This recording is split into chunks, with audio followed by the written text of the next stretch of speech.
G'day legends, I hope that you're having a fantastic day. Now this video isn't meant to be fear-mongering or scare anyone. I just want to talk about what my experience both now on the ground and watching this war and reporting on this war for years unfolding, what I see and what my experience tells me, and a bit of my spidey senses I'll see and some decisions being made. But I want to talk about what scares me the most. The crossing of what I see could be event horizons of which there is no coming back from. And these are false flag attacks. And we're going to look at what actually is a false flag attack, what ones have happened so far, and what way may we see in the future, and are we laying groundwork to see something like that occur? So what is a false flag attack? These are hostile statements made or acts committed with the intention of pinning the blame on another party. Then either to justify your response or more likely in this conflict to maybe involve a third party. But under this umbrella, I'll leave one more with you as well, is having information on an attack that is about to happen, letting that attack then occur, knowing that it benefits where you want to end up and your informational then space. And all of these are not new things by any means in warfare. False flags have been around for as long as war has been.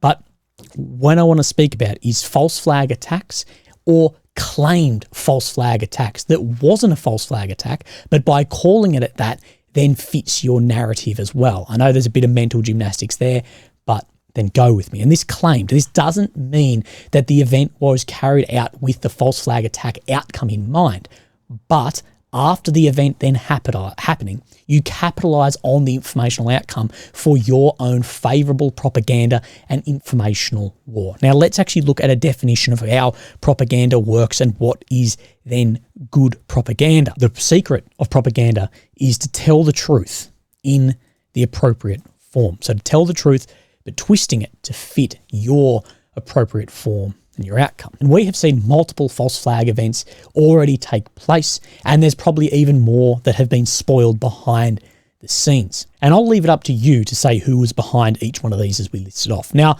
the largest, of course, was the Nord Stream pipeline. This created a massive ecological disaster, limited gas flow into Europe, but also took away a massive financial boost for Russia too. And the lack of open investigation into this tells us some truths. Of course, we had the Nova Kakhovka Dam, the dam that exploded and flooded positions south of the dam downstream in the Dnieper River, affecting majority of the left bank. And this happened in line with Ukraine's 2023 counteroffensive, with both sides quickly pointing fingers. We had the Ukrainian S-300 missile kill 2 Polish farmers, which still to this day, Zelensky has pinned the blame that it was a Russian missile, even if this was basically impossible. We had an explosion on a helicopter recently in Transnistria, in a Russian enclave of Moldova, home to many Soviet weapons and a small contingent of Russian troops. And this was the access destination, we believe, for the Kherson front. So we had this green is where Russia was at one point on the Kherson front. We believe that this was trying to connect across to Moldova for resupply for then a southern push down in Odessa. And only recently we saw what was said to be a Ukrainian drone attack, but the video didn't really line up with that, of an explosion on that chopper. We saw the Crocus City Hall massacre that Ukraine pointed very quickly at being an FSB operation disguised as a false flag, while Russia pointed that it was a Ukrainian intelligence operation under a false flag as well. And of course, we have many others of these. We had warnings, and this was in Feb 23, that Ukraine is planning to stage a nuclear incident on the territory to pin the blame on Moscow ahead of a key UN meeting. This is what Russia was alleging, saying radioactive substances have been transported to Ukraine from an unnamed European country, and Kyiv was preparing a large-scale provocation. The aim of the provocation is to accuse Russia's army of allegedly carrying out an indiscriminate strikes on hazardous radioactive facilities in Ukraine, leading to the leakage of radioactive substances and contamination of the area. Russia has repeatedly accused Kyiv of planning false flag operations. Ukraine and its allies dismiss the accusation as a cynical attempt to spread disinformation, and have accused Moscow of planning incidents itself in a bid to blame Ukraine. And this is the epitome of a false flag going both ways there, and then that blame game. And speaking of nuclear biological, well, let's look at no other than the ZNPP, the Zaporizhzhia Nuclear Power Plant down here in Enerhodar. Now, what we do know is that Russia occupy this facility with military equipment, personnel, and mines.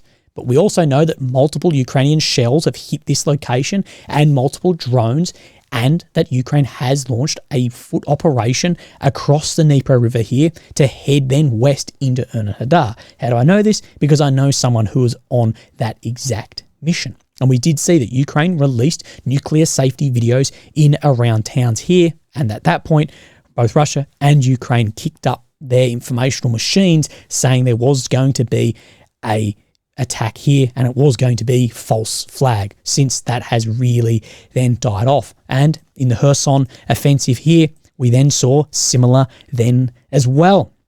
That National Security Council orchestrated a series of meetings to formulate a contingency plan in the event of either a very clear indication that they were about to do something, attack with a nuclear weapon, or if they just did, how would we respond? How would we try to preempt it or deter it? So preempting a strike there. The fear that such a catastrophic defeat could serve as a potential trigger for Russia to resort to nuclear weapons. And this was in that late 22 offensive. But that catastrophic defeat, potential trigger of a resort to nuclear or false flag event of what we were speaking about, as this war at some point inevitably has to go badly for someone. And like I said, inevitably in a war where there is no effort to negotiate beyond what each other see as a victory. So as a victory, Russia is seeing to keeping its occupied territories here, and the demilitarization of Ukraine, that is what Russia sees as a victory, and Ukraine as a victory, and they won't go an inch west of this, is they have vowed to regain all 1991 borders. And of course, both sides can't have this. So when someone has to be a victor, someone also has to be defeated. We have seen Russia have very few limits on what weapons, what strategy, and how many losses it's willing to have inside of Ukraine. And this has led to Russia currently gaining the initiative on the battlefield this year. And just today, we see that the US has lifted a lot of restrictions on Ukraine, and Ukraine has now gained the ability to strike inside of Russia. Although there is an annex there, they still have some restrictions on the weapons. But what I ask is, what if these restrictions are then all lifted and Ukraine still fail to gain the initiative on the front line? What comes next? The more of these red lines of which we set and then we cross and lift the restrictions and lift the restrictions, lift the restrictions, you're running out of options beyond that. What happens when the next step has to be a deployment of troops onto the ground? Where does our red line actually sit? And we know France, they're talking about deploying third line logistical and training staff as well. But what if the initiative doesn't change? Does that lead into then the front line? But what I'm getting at is, in a war where the victory for both sides cannot be mutually exclusive, we will see one side start losing. And of course, this will have a snowball effect. As your losses increase, the speed of which you start losing will also increase. And it will not be the winning side at this point who seeks to take advantage of a situation that has either occurred to justify something or triggers a situation themselves to involve then other parties or justify larger escalation. And I am fearful of this. I think this is something realistic that we should talk about that apparently you're not really allowed to speak about. And we have seen, I believe, some groundwork laid for this. Like I spoke about at Zaporizhzhia Nuclear Power Plant and what was happening there, I still think that could be a massive fulcrum further down the line. And could this be used to potentially create an exclusion zone if Russia have to push out somewhere as a bit of a last Hail Mary? Or could it be a false flag to trigger some event of which then NATO would enact Article 5 and then move in? Or could we see provocation towards Russia into provoking them to conduct a strike either through messaging or strikes of our own? So let's have a look at some of the things we've seen recently. We're going to break this down again. Willie, I don't agree with you saying that Ukraine attacking strategic early warning radar systems is counterproductive for their effort. Look at the big picture. From the strategic point of view, it absolutely makes sense to wreck Russia's ICBM early warning system as much as they can. Ask yourself, what is likely the only scenario in which Ukraine regains all of its territory? what should obviously be the highest priority for the Ukrainian war effort. To have this, the escalation and involvement of NATO countries. It's a risky gamble while playing against a total loon like Putin.